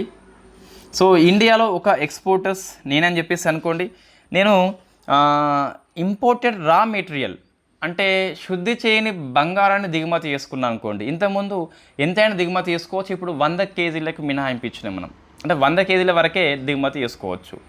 నువ్వు రా మెటీరియల్ని ఇంపోర్ట్ చేసుకున్నప్పుడు కస్టమ్స్ డ్యూటీ ఉండదు, అది అడ్వాన్స్డ్ అథరైజేషన్ స్కీమ్ అని చెప్పేసి పిలుస్తాం. నువ్వు ఇంపోర్టెడ్ మిషన్ని, క్యాపిటల్ గూడ్స్ని ఇంపోర్ట్ చేసుకున్నప్పుడు కూడా ట్యాక్స్ ఉండదు, కానీ ఎక్స్పోర్ట్ ప్రమోషన్ క్యాపిటల్ గూడ్స్ అనే స్కీమ్ కింద ఎక్స్పోర్ట్స్ ఆబ్లిగేషన్ ఉంటుంది. అంటే నువ్వు క్యాపిటల్ గూడ్స్ని ఇంపోర్ట్ చేసుకున్నావు కదా, దాన్ని ఉపయోగించి కొంత ఎక్స్పోర్ట్ చేయాలి గింత కాలంలో గింత అని చెప్పేసి అక్కడ ఆబ్లిగేషన్ ఉంటుంది. సో ఈపీసీజీ స్కీమ్ వేరు, ఏఎస్ వేరండి. ఇది రా మెటీరియల్, ఇదేమో క్యాపిటల్ గూడ్స్. రెండింటి కాన్సెప్ట్ ఇండియాలో ఉన్న వ్యక్తి ఇంపోర్ట్ చేసుకోవడమే, రెండింటికి కస్టమ్ డ్యూటీ జీరోనే. కానీ ఇది రా మెటీరియల్, ఇదేమో క్యాపిటల్ గూడ్స్. రా మెటీరియల్ చేసుకుంటే ఏఏఎస్గా పిలుస్తాం, క్యాపిటల్ గూడ్స్ మిషన్ ఐటమ్ చేసుకుంటే ఈపీసీజీగా పిలుస్తాం. చూడండి, ఒక్క మ్యాప్ మీకు అంత వివరణ ఇస్తుంది. సో మనము బంగారం మీద దిగుమతి సుంకం కూడా పెంచుకున్నామండి ఇటీవల. ఎంత అంటే 10% బేసిక్ కస్టమ్స్ డ్యూటీ విధిస్తున్నాం. దీంతోపాటు ఒక 5% మనము agriculture, infrastructure and development cess అని చెప్పేసి మొత్తం మీద 15% విధిస్తున్నాం మనం. ఇంతకుముందు ఇది 5% ఉండే బేసిక్ డ్యూటీ, ఈ సెస్ ఏమో 1 ఉండే. సో 6 నుంచి 15కు పెరిగింది. ఇది కూడా మీ బంగారం విషయంలో వెరీ ఫేమస్. ఒక మహానీయుడు ఏమన్నాడు అంటే, మన ప్రధాని కాదులేండి, సో భారతీయ మహిళలు బంగారం కంటే ఐరన్ మీద మోజు పెంచుకోవాలి, రక్తహీనతతో మీరు బాధపడుతున్నారు, బంగారం మీద కాదు ఐరన్ పెంచుకోవాలని చెప్పేసి చెప్పాడు. సో ఇది మీకు ఏఎస్ గురించి. ఏఎస్ అంటే ఏం లేదండి, రా మెటీరియల్ ఇంపోర్ట్ చేసుకున్న వ్యక్తి జీరో కస్టమ్స్ డ్యూటీ అని చెప్పేసి ఉంటుంది. ఈపీసీజీ అంటే మిషన్ని ఇంపోర్ట్ చేసుకుంటాము, క్యాపిటల్ గూడ్స్ ఇంపోర్ట్ చేసుకుంటాము. అలా చేసుకున్నప్పుడు ఇంతకాలం లోపల ఇంత ఎక్స్పోర్ట్ చేయాలని చెప్పేసి ఉంటుంది. That is called export obligation అని చెప్పేసి పిలుస్తాం. అది చేయనప్పుడు శిక్ష ఏం పడదు. There is a amnesty scheme అని చెప్పేసి మరొకటి కూడా ఉంటుంది. సో అది బాగా డెప్త్గా వెళ్ళిపోతున్నాం, మన అంతగా అవసరం లేదు ఇక్కడ. నెక్స్ట్ ఎకనామీ అండి, sample registration system report. So మనకి రిజిస్టర్ జనరల్ ఆఫ్ ఇండియా అని చెప్పేసి 2024కి రిపోర్ట్ ఇచ్చింది. 25 రిపోర్ట్ ఇంకా రాలేదు. జనాభా డెమోగ్రఫీ మీకు సిలబస్లో ఉంది కాబట్టి ఇది very famous report. First birth rate అండి, ప్రతి 1000 సజీవ జనాలకు ఎంతమంది ఉన్నారని చెప్పి చెప్పడమే బర్త్ రేట్ అని చెప్పేసి పిలుస్తాం. సో 18.3 అని చెప్పేసి సో మనకి తగ్గింది.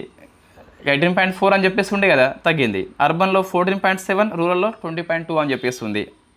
బీహార్లో ఎక్కువ ఉంది, అండమాన్ నికోబార్ తక్కువ ఉన్నది. సెక్స్ రేషియో ఎట్ బర్త్ అని చెప్పేసి 9:18 గుర్తుపెట్టుకోవాలి.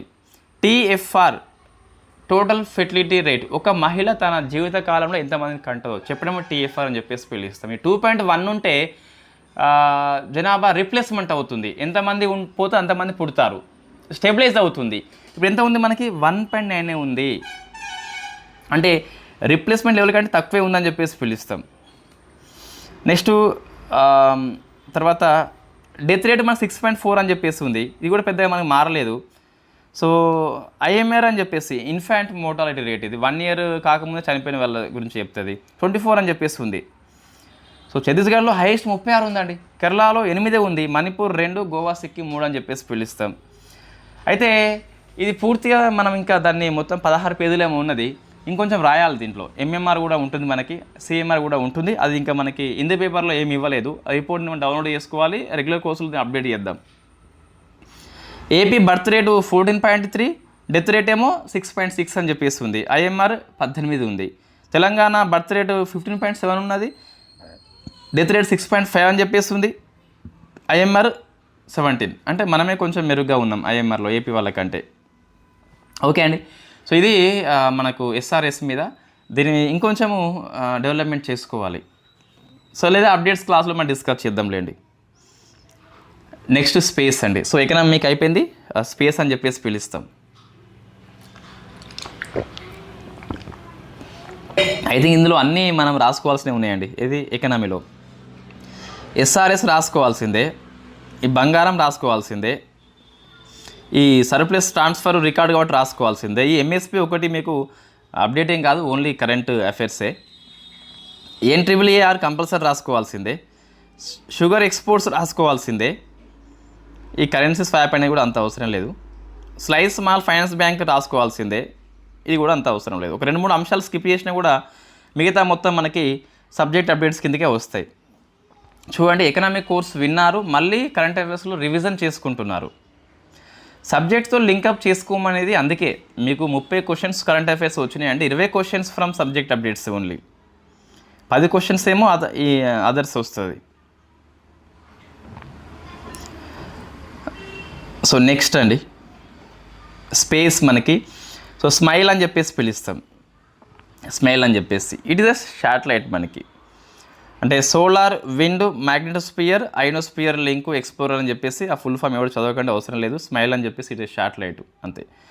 అంటే ఈ సోలార్ విండ్ వచ్చినప్పుడు ఎర్త్ యొక్క అయస్కాంత క్షేత్రంలో వచ్చే మార్పులు ఏంటని చెప్పేసి, ఎలా ఎఫెక్ట్ చేస్తుందని చెప్పేసి అధ్యయనం చేస్తుంది. European space agency and Chinese academy of sciences, European space agency China కలిపి ప్రయోగిస్తున్నాయి. వేగా C rocket, European space agency ఉంది అంటే ఫ్రెంచ్ గయాన్ అని చెప్పేసి అక్కడ నుంచే మనం ప్రయోగిస్తాం. కొన్ని మీకు స్టాటిక్ పొజిషన్ బలంగా చదివితే ఇవి ఈజీ అయిపోతాయి. ఏం పర్పస్ మనకి జస్ట్ సంబంధం ఏంటి, ఈ సౌర పవనాల ఫలితంగా భూమి యొక్క మ్యాగ్నెటిక్ ఫోర్స్ ఏ విధంగా ఎఫెక్ట్ అవుతుంది, చిన్న భిన్నం అవుతుందో ఈ అధ్యయనం చేస్తుంది.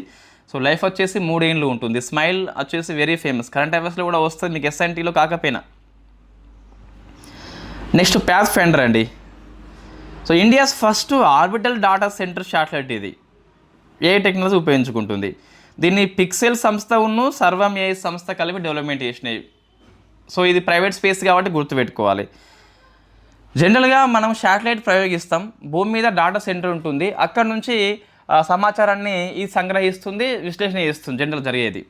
అట్లా కాదు, ఆకాశంలోనే ఇది చేస్తుంది కాబట్టి it is orbital data centre. Generally మనము ఎర్త్ అండి ఉపగ్రహాన్ని ప్రయోగిస్తాం, ఉపగ్రహం డాటా పంపుతుంది ఇక్కడికి, ఇక్కడ విశ్లేషణ చేస్తాం. ఇప్పుడు ఏంటంటే మేము ఆర్బిటల్ లోపల చేస్తాం, it is the orbital computer, పిలవచ్చు మనం. శాటిలైట్ డాటాని భూమిపై ఉన్న సెంటర్స్కి పంపకుండా నేరుగా అంతరిక్షంలోనే ప్రాసెస్ చేసి విశ్లేషణ చేయడమే ఆర్బిటల్ డాటా సెంటర్గా పిలుస్తాం. దాని పేరు పాత్ ఫైండర్ అని చెప్పేసి పేరు పెట్టుకున్నాం మనం. సో ఓకేనా. సో ఇది ప్రైవేట్ స్పేస్ కాబట్టి ఇన్ స్పేస్ అని చెప్పేసి ఒప్పందం మీకు వార్తల్లోకి వస్తుంది. ప్రైవేట్ స్పేస్ యొక్క రికార్డ్స్ ఎగ్జామ్లో వస్తాయి. స్కైరూట్ సంస్థ అయితేనేమి, ఈ గెలాక్సీ ఐ సంస్థ అయితేనేమి, పిక్సెల్ సంస్థ అయితేనేమి, అగ్నికూల్ సంస్థ అయితేనేమి.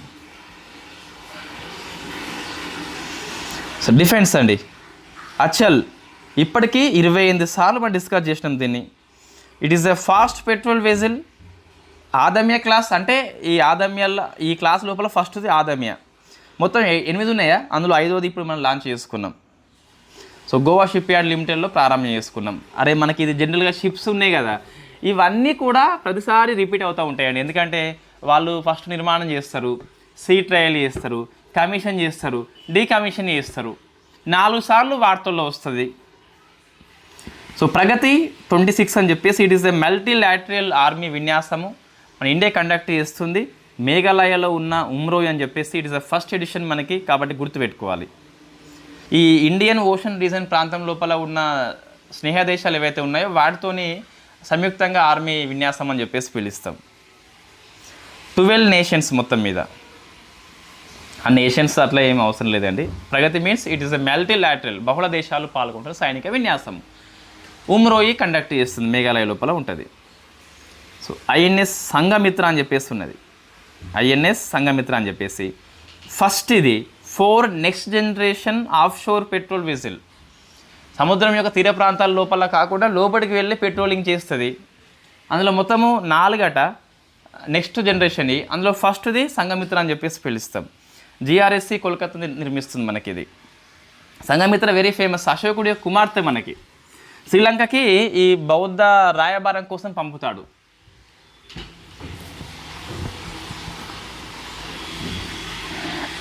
నెక్స్ట్ సూర్యాస్త్ర, ఇది మనము జనవరి మాసంలో డిస్కస్ చేసినామండి, జస్ట్ మళ్ళొకసారి ప్రయోగించినాం అంతే.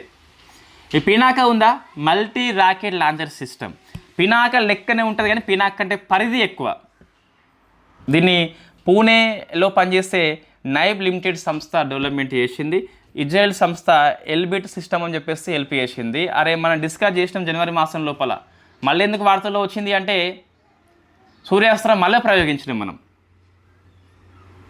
Long range multi rocket launcher system అని చెప్పేసి పిలుస్తాం. పినాక ఎట్లా పనిచేస్తుందో సేమ్ అట్లా పనిచేస్తుంది, కానీ పినాక అంటే ఎక్కువ advanced version.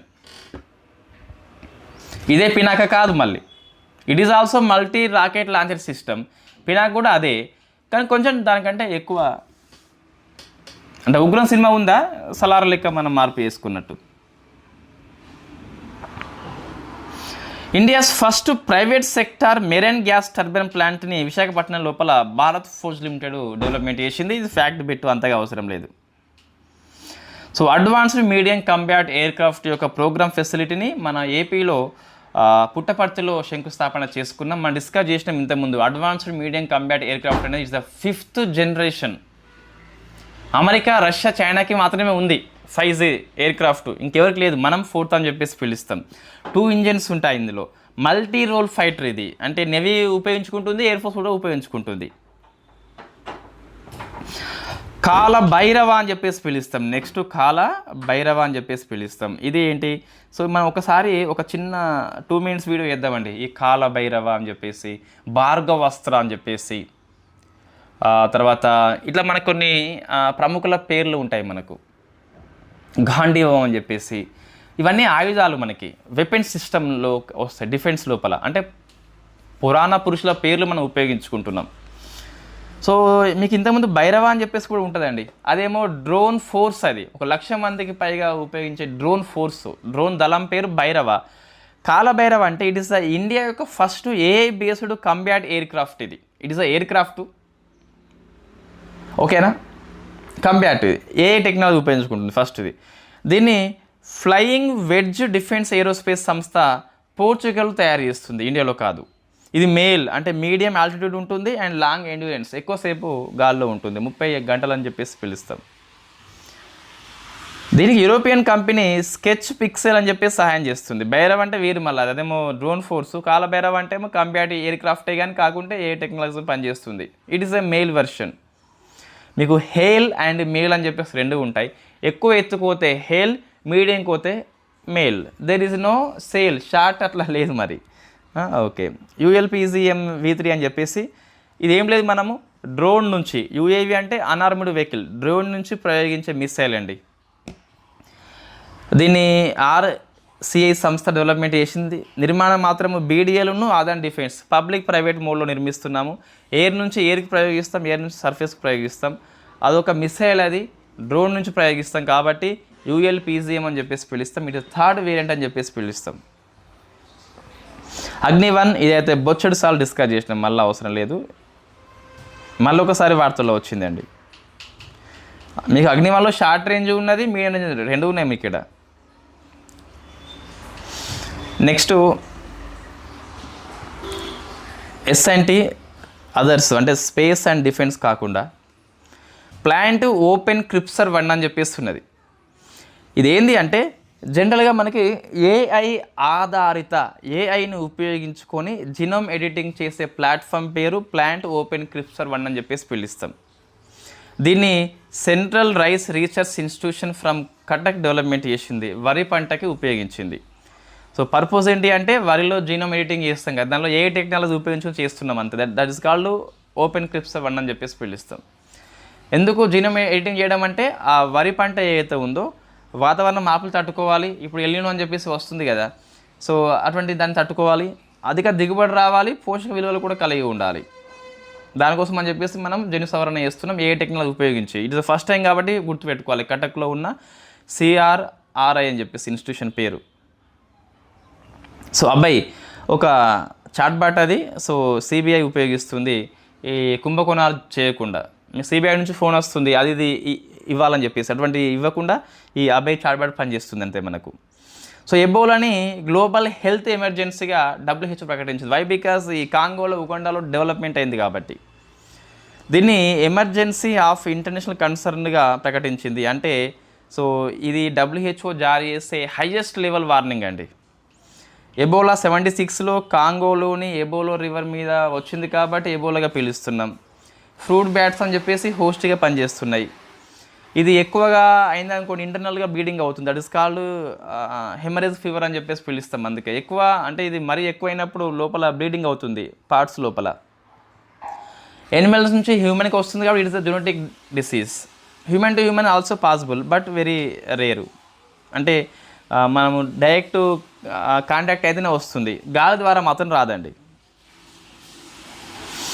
So algae tree అని చెప్పేసి ఇవన్నీ పర్యావరణంలో ఉన్న కరెంట్ అఫైర్స్.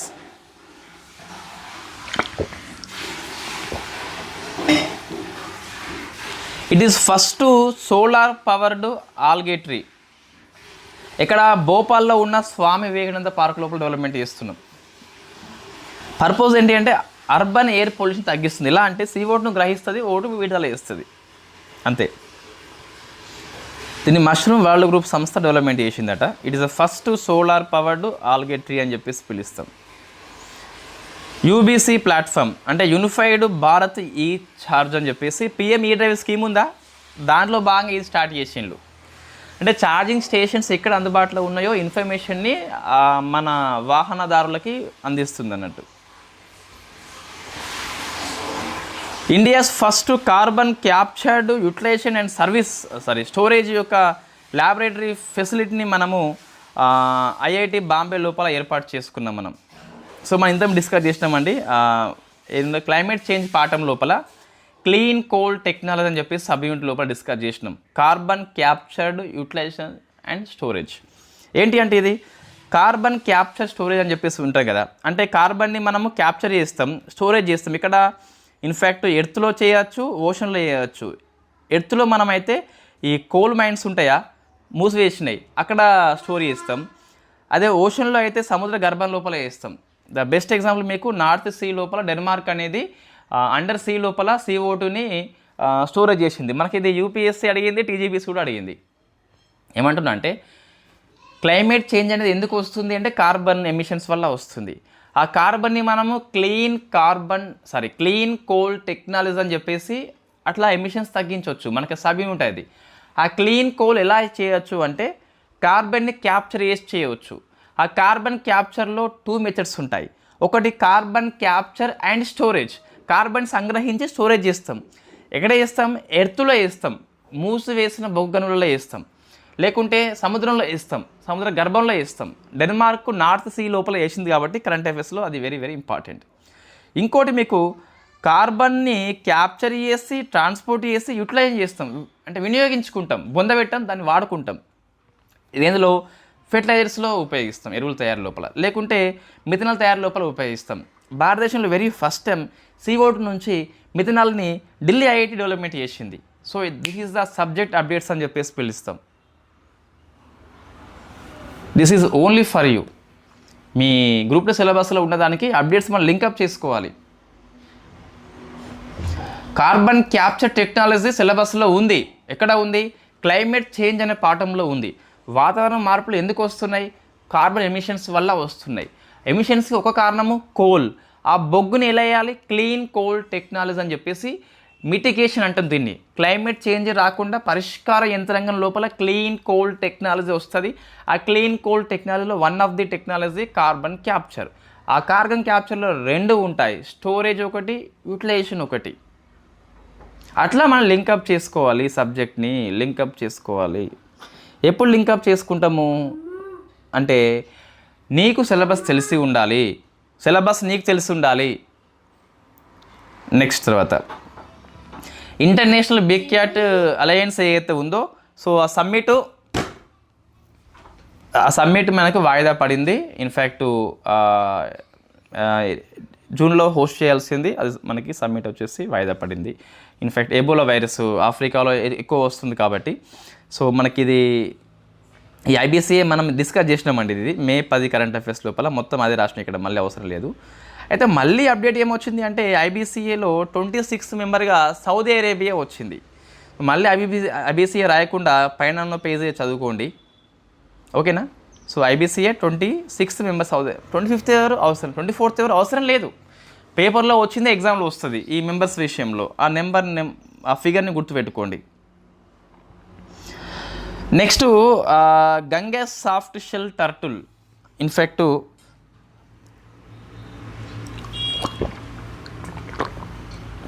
అయితే ఇండియాలో శాటిలైట్ ట్యాగ్ చేయబడ్డ మొట్టమొదటి టర్టులే ఈ గంగా సాఫ్ట్ షెల్ అని చెప్పేసి పిలుస్తాం. కజిరంగా జాతీయ పార్క్ లోపల వదిలేషన్లు శాటిలైట్ ట్యాగ్ చేసి పడేసి. నెక్స్ట్ అండి ఆర్ట్ అండ్ కల్చర్ మనకి. సో కుంభల్గఢ్ కోట వార్తల్లో ఉంది, రాజస్థాన్లో ఉంటుంది. 36 కిలోమీటర్స్ పొడవు ఉంటుంది. యునెస్కో దీన్ని ప్రపంచంలో మిగిలి ఉన్న 2వ అతి పొడవైన గోడగా గుర్తించింది. యునెస్కో గుర్తింపు అనేది ఎగ్జామ్లో కంపల్సరీ వస్తుంది. సో ఫస్ట్ చైనా అండి. సుమారుగా చైనా పొడవులో పోలిస్తే మనదాని పొడవు 1% కూడా ఉండదు. అయినప్పటికీ సెకండ్ హైయెస్ట్ అని చెప్పేసి సో దీన్ని రణకుంభ, మేవార్ రాజ్యం యొక్క రాజు డెవలప్మెంట్ చేసిండు. రణకుంభ కట్టిండు. నెక్స్ట్ ఐఆర్ అండి. పిఎం మోడీ స్వీడన్ పోయిండు. సో 31st ఇంటర్నేషనల్ అవార్డు వచ్చింది, royal order of the polar star. Shukrayaan mission కోసం స్వీడన్ హెల్ప్ చేస్తుందట, అది చదువుకొని సరిపోతుంది. ఈ పర్యటనలు అన్నీ కూడా నాట్ మచ్ ఇంపార్టెంట్. ఇప్పుడు అంతా ఒప్పందాలు ఏం చేసుకోలేదు. ఇంకెటు పోయిండు? నెదర్లాండ్ పోయిండు, యూఏఈ పోయిండు, ఎల్పీ సరఫరా ఒప్పందం సరిపోతుంది అదొకటి. ఇటలీ పోయిండు. త్రైపాక్షిక ఆఫ్రికా చొరవ గుర్తుపెట్టుకోండి, ఇది very very famous. Why? Because ఏం లేదు, ఆఫ్రికా యొక్క డిజిటల్ గవర్నెన్స్ కోసము హెల్ప్ చేస్తారు. ఎవరు? ఇటలీను ఇండియా కలిపి హెల్ప్ చేస్తుంది. ఇండియాలో డిపి అని చెప్పేసి డిజిటల్ పబ్లిక్ ఇన్ఫ్రాస్ట్రక్చర్ అంటే ఏంటి? మనకు ఈ డిజిలాకర్ యాప్ కానీ యూపీఐ యాప్ ఇవన్నీ దీని కిందకే వస్తాయి, డిపిఐ కిందకి వస్తాయి ఇండియాలో. ఇటలీ లోపల మీకు మట్టై ప్లాన్ అని చెప్పేసి ఉంటుంది. రెండు కలిపి ఆఫ్రికాకి హెల్ప్ చేస్తాయి డిజిటల్ పబ్లిక్ ఇన్ఫ్రాస్ట్రక్చర్ విషయం లోపల. ఇంకో లోతాల లోపల నేషనల్ మారిటైమ్ హెరిటేజ్ కాంప్లెక్స్ ఏదైతే ఉందో ఆ నిర్మాణం లోపల ఇటలీ భాగస్వామ్యం వహిస్తుంది. ఇది కూడా వెరీ ఫేమస్. శుక్రయాన్ లోపల స్వీడన్ వెరీ ఫేమస్. 2027 ఇయర్ని ఇటలీను ఇండియా అనేవి కల్చర్ అండ్ టూరిజం ఇయర్గా జరుపుకుంటాయట. అదంతా అవసరం లేదు. సో భూటాన్లో మనము 5,000 మెగావాట్స్ క్లీన్ ఎనర్జీ ప్రాజెక్ట్ని టాటా పవర్ సంస్థ నిర్మిస్తుంది. అంత అవసరం లేదు. ఇండియా 2 సంస్థలకి ప్రెసిడెన్సీ వహిస్తుంది, ఎగ్జామ్లో వస్తుంది. సో ఇండియా అధ్యక్షత వహించే ప్రపంచ కూటములు అని చెప్పేసి వెరీ ఫేమస్. మనం డిస్కస్ చేస్తాం కరెంట్ అఫైర్స్లో 6 months అప్డేట్స్ 5 months అప్డేట్స్లో ఇండియా వేటికి ప్రెసిడెన్సీ వహిస్తుంది, ఏ కూటమి నుంచి ఏ దేశం పోయింది, కొత్తగా ఏదో వచ్చింది, ఇన్ అండ్ అవుట్ అని చెప్పేసి మీకు తెలుసు. రెగ్యులర్ ఫాలోవర్స్కి ప్రతి ఎగ్జామ్ కంటే ముందు మనము డిస్కస్ చేస్తాము. ప్రపంచ కూటముల్లో ఇన్ ఏమైనాయి, అవుట్ ఏమైనాయి, ఇండియా ఏ దేశం ఏ కూటమికి ప్రెసిడెన్సీ వహిస్తుంది. సో ఆర్సీఈ అంటే మనకి ఇన్ఫ్యాక్ట్ ఈ ఇంటర్నేషనల్ అటామిక్ ఎనర్జీ ఏదైతే ఉందో సంస్థ, దాని యొక్క రీజనల్ కోఆపరేటివ్ అగ్రిమెంటు, దీనికి 26 years గాను ప్రెసిడెన్సీ వహిస్తుంది.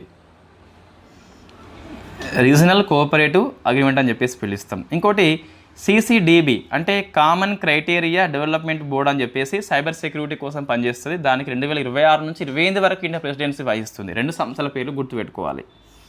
నేను కరెంట్ అఫైర్స్ కోర్స్ లోపల ఈ జనవరి నుంచి మే వరకు సబ్జెక్ట్ వైజు పాలిటీ అన్ని క్లబ్ చేసి పెడతాను. నాకు జనవరి నుంచి మే వరకు మ్యాగజైన్స్ ఉన్నాయి కదా, స్కాన్ చేసి పెట్టినవి క్లబ్ చేస్తాను. పాలిటీకి ఒక క్లబ్బు, ఎకనామీకి ఇట్లా చేసి మీకు మే 31 రోజు మే మంత్లీ మ్యాగజైన్, దాంతోపాటు క్లబ్ చేసినవి కూడా పెడతా కంపల్సరీ. ఓకే, నెక్స్ట్ 3వ భారత నార్డిక్ సమావేశం మనకి ఓస్లో జరిగింది. సో నార్డిక్ కంట్రీస్ వచ్చేసి 5 ఉంటాయి: Denmark, Finland, Iceland, Norway, Sweden. దాంతోపాటు డెన్మార్క్ ఆధ్వర్యంలో ఉండే ఫారో దీవులు, గ్రీన్లాండ్, ఫిన్లాండ్ ఆధ్వర్యంలో ఉండే ఐలాండ్ దీవులు అని చెప్పేసి కూడా నార్డిక్ దేశాలుగా మనం ట్రీట్ చేస్తాం. 4th సమ్మిట్ వచ్చేసి నెక్స్ట్ ఇయర్ ఫిన్లాండ్ హోస్ట్ చేస్తుంది. నాట్ మచ్ ఇంపార్టెంట్ సమ్మిట్ ఇది వచ్చేసి గవర్నమెంట్ పాలసీ అండి. సో జననీ ప్లాట్ఫామ్ అని చెప్పేసి మినిస్ట్రీ ఆఫ్ హెల్త్ తీసుకొచ్చింది.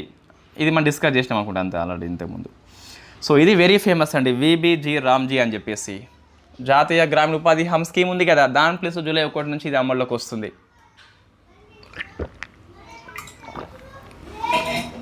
డిసెంబర్ కండెఫ్లు మనం డిస్కస్ చేసినాం చట్టం చేసినప్పుడు, ఇప్పుడు అమల్లోకి వచ్చింది అంతే. VBG రామ్జీ అంటే ఫుల్ ఫామ్ చదువుకొని సరిపోతుంది. So 125 days. ఇంతకుముందు మహాత్మా గాంధీ జాతీయ గ్రామీణ ఉపాధి హామీ స్కీము 100 రోజులే ఉండే, ఇదేమో 125 డేస్ ఉంది. ఇంతకుముందు 4 ఏరియాస్ అని చెప్పేసి లేవు, ఇప్పుడు 4 కీ ఏరియాస్ ఉన్నాయి. సో ఇవి గుర్తుపెట్టుకోవాలి. ఒకటేమో వాటర్ సెక్యూరిటీ, జల భద్రత అని చెప్పేసి పిలుస్తాం. సెకండ్ది రూరల్ ఇన్ఫ్రాస్ట్రక్చర్, గ్రామీణ ప్రాంతం లోపల ఈ రోడ్లు కావచ్చు, రవాణా కావచ్చు, దానికోసం కరెంటు కావచ్చు. సో ఇన్ఫ్రాస్ట్రక్చర్ మీద ఫోకస్ చేస్తుంది. లైవ్లీహుడ్ ఇన్ఫ్రాస్ట్రక్చర్, జీవనోపాధి కోసం అని చెప్పేసి హెల్త్ సెక్టర్స్ అవన్నీ వస్తుంది దీని కిందకి. క్లైమేట్ రెసిలెన్స్ వర్క్స్ అంటే వాతావరణ మార్పులు తట్టుకునేటట్టు చేపట్టే చర్యల కోసం కూడా ఈ స్కీమ్ను వాడుకోవచ్చు. 4 కీ ఏరియాస్ గుర్తుపెట్టుకోండి. సో వేజెస్ అంటే ఇంతకుముందు మనకి పోస్ట్ ఆఫీస్ ద్వారా ఇచ్చేది, ఇప్పుడు DBT డైరెక్ట్ బెనిఫిట్ ట్రాన్స్ఫర్ అని చెప్పేసి నీ అకౌంట్కి బదిలీ చేస్తున్నాం. There is no manual distribution. Within 7 days only, 1 week. మరి ఏమన్నా ఉంటే మొత్తం 15 రోజుల్లో ప్రాసెస్ మొత్తం పూర్తయిపోవాలి, లేకుంటే రాష్ట్రాలు భరించాలి. సో సెంట్రల్లీ స్పాన్సర్డ్ స్కీమ్, ఇంతకుముందు 100% గవర్నమెంట్ ఇచ్చేది, ఇప్పుడు మాత్రం 60:40 అని చెప్పేసి పిలుస్తాం. సో ఇది 60:40 అని చెప్పేసి ఉన్నది. ఇది మనకు మారిందండి, ఒక్క నిమిషం మారింది ఇది. నెక్స్ట్ అగ్రికల్చర్ సీజన్లో అంటే విత్తనాలు విత్తే ముందు, కోత కోసే ముందు లేబర్స్ కొరత ఉంటుంది కాబట్టి లేబర్స్ కొరత లేకుండా 60 రోజుల పాటు ఈ స్కీమ్ని పాస్ చేస్తాం, మనం ఆపేస్తాం. ఇంతకుముందు అది ఆపేయడం లాంటివి లేదు. Scheme only for notified areas.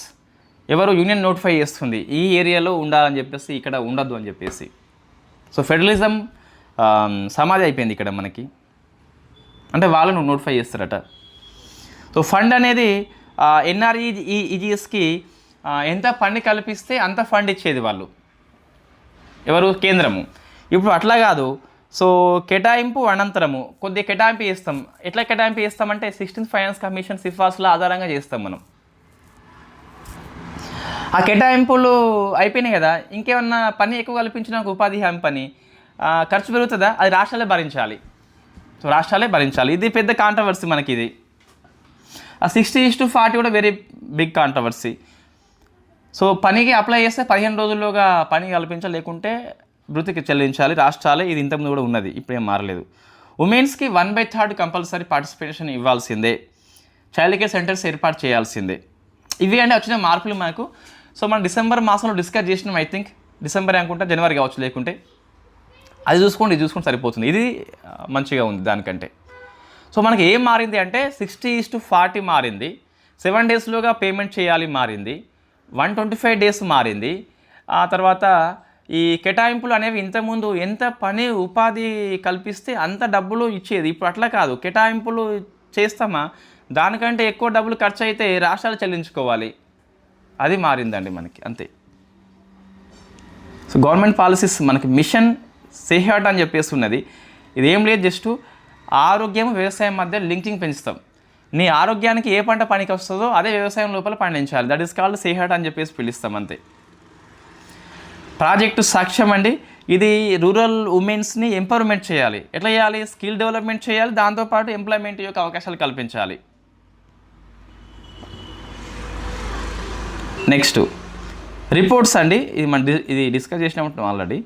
World migration report, remittance విషయంలో India first rank always, second rank goes to Mexico.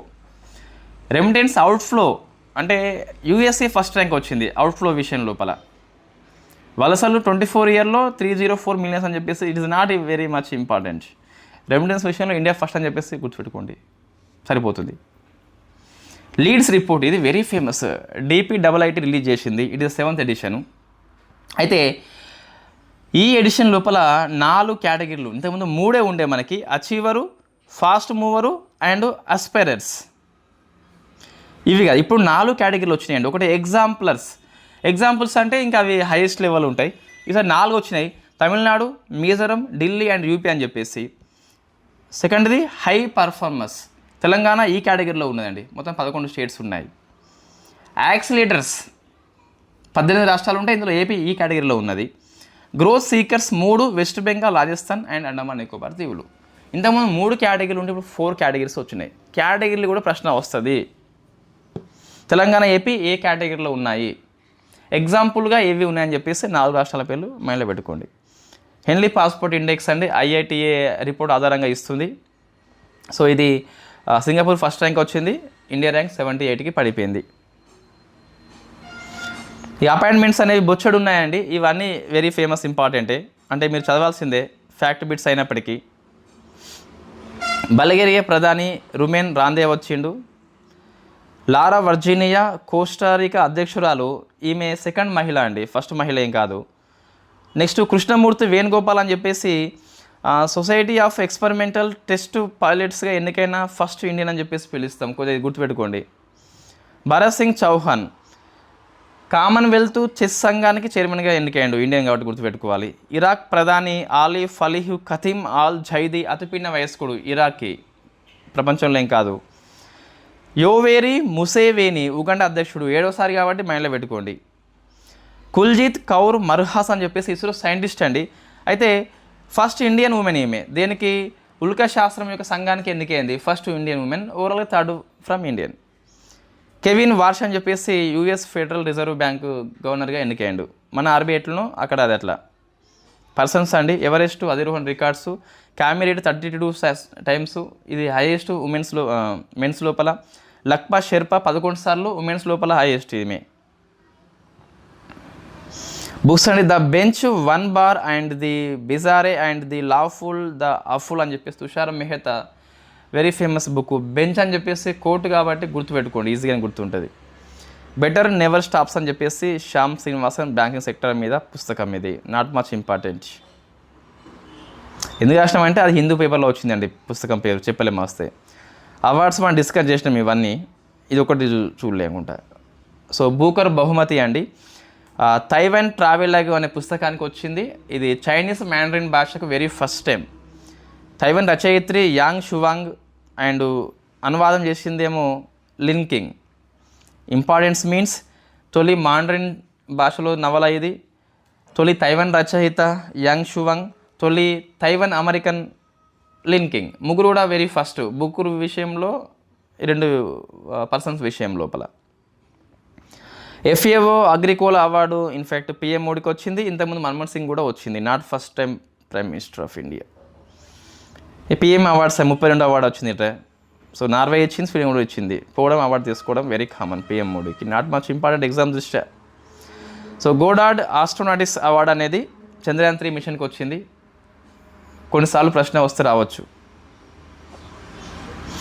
Summits అండి, global water summit Madrid host చేసింది. థీమ్ ఇక్కడ ఏం లేదు మనకి. బెంగళూరు వాటర్ సప్లై సెవరేజ్ బోర్డుకి 3 అవార్డ్స్ వచ్చినాయండి, అంతగా అవసరం లేదు.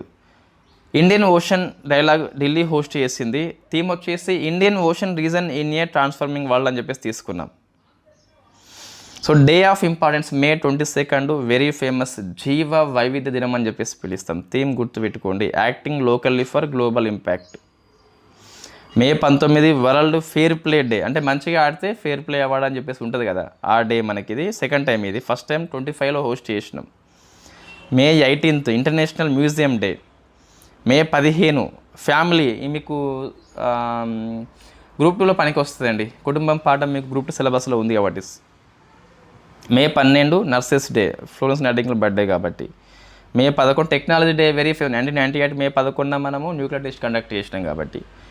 ఇది మే 24 వరకు అండి. ఏపీ తెలంగాణ ట్రస్ట్ మీ నేను స్కిప్ చేయట్లేదు. ఏప్రిల్ మే కలిపి డిడిపి వెర్షన్లో చేయించి ఒక క్లాస్ చేస్తా. ఏపీకి ఎకనామీ సిలబస్ ఆర్డర్లో, తెలంగాణకి చేస్తాను.